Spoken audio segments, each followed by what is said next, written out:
मतलब का रिश्ता, दिल छूने वाली कहानी। एक गांव में एक बड़ा साहूकार रहता था। साहूकार बहुत पैसे वाला था। आसपास के कई गांव में उसका बड़ा नाम था।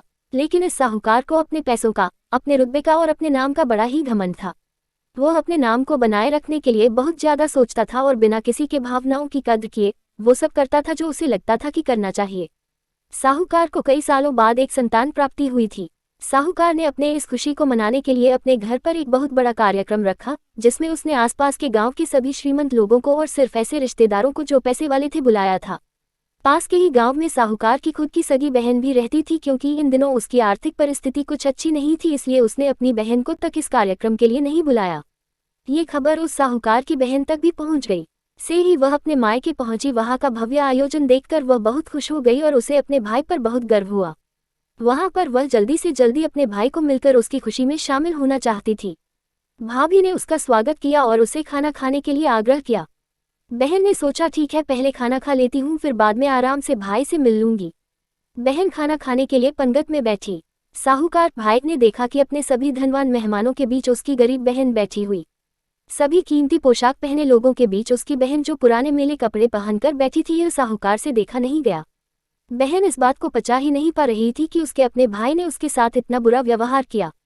उसकी आंखों से आंसू नहीं थम रहे थे। रास्ते में उसे अपनी पुरानी दोस्त मिली। उस दोस्त ने उसे रोने का कारण पूछा। हालांकि बहन उसे कुछ भी नहीं बताना चाहती थी, लेकिन दोस्त के बार बार पूछने पर उसने उसके साथ हुई सारी घटना उसे बता दी।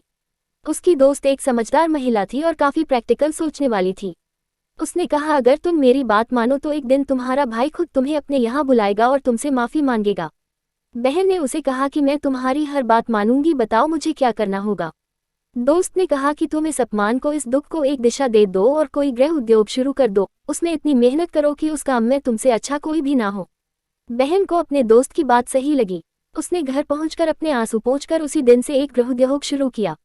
उसने दिन रात मेहनत की, अपने साथ गई और गांव की महिलाओं को जोड़ा और देखते ही देखते उसका गृह उद्योग चल पड़ा। कुछ ही सालों में आसपास के 50 गांव में उसका नाम और रुतबा काफी बढ़ गया और अब वह पैसों के मामले में अपने भाई से भी ज्यादा बड़ी बन गई। भाई को भी जब ये पता चला कि उसकी बहन इतनी श्रीमंत हो गई है तो उसने सोचा कि एक बार उससे मिलकर आया जाए। वो जब अपने बहन को उसके घर मिलने पहुंचा तो बहन ने उसका किसी राजा महाराजा की तरह स्वागत किया। जैसे ही बहन अपने भाई के घर पहुंची, उसका भाई उसके स्वागत के लिए दरवाजे में ही खड़ा था। बहन अपने महंगी गाड़ी में आई थी। उसने बहुत कीमती साड़ी और उससे भी ज्यादा कीमती गहने दागिने पहन रखे थे। बहन को ये सब देखकर उसके वह पुराने दिन याद आ गए जब भाई ने उसे बिना खाना खिलाए ही भला बुरा कहकर वापस लौटा दिया था। बहन खाना खाने के लिए तो नहीं बैठी, लेकिन उसने अपने सारे कीमती दागिने और जेवर उतारकर उस थाली के सामने रख दिए और खाने में से कुछ निवाले उन दागिना पर रख दिए। बहन का ऐसा व्यवहार देखकर सभी हैरान थे। किसी को नहीं समझ में आ रहा था कि बहन ऐसा क्यों कर रही है, आखिर वह क्यों उन जेवरों को खाना खिला रही है। जब सभी ने उससे पूछा कि वह क्यों ऐसा कर रही है, तब बहन ने सबके सामने बताया कि आज जो उसका इतना मान सम्मान हो रहा है वह दरअसल उसका नहीं, उसके इन्हीं कीमती दागिनों और कपड़ों का हो रहा है। क्योंकि मैं तो अभी भी वही पुरानी साहूकार की बहन ही हूँ, अगर कुछ बदला है तो वह मेरी परिस्थिति है, मेरे कपड़े और गहने हैं। भाई ने अपनी गलती का एहसास होने पर इस बार अपनी बहन के पैर पकड़कर माफी मांगी। बहन जो पहले भी अपने भाई से निस्वार्थ प्रेम करती थी, उसने अपने भाई को माफ कर दिया और उसे गले से लगा लिया।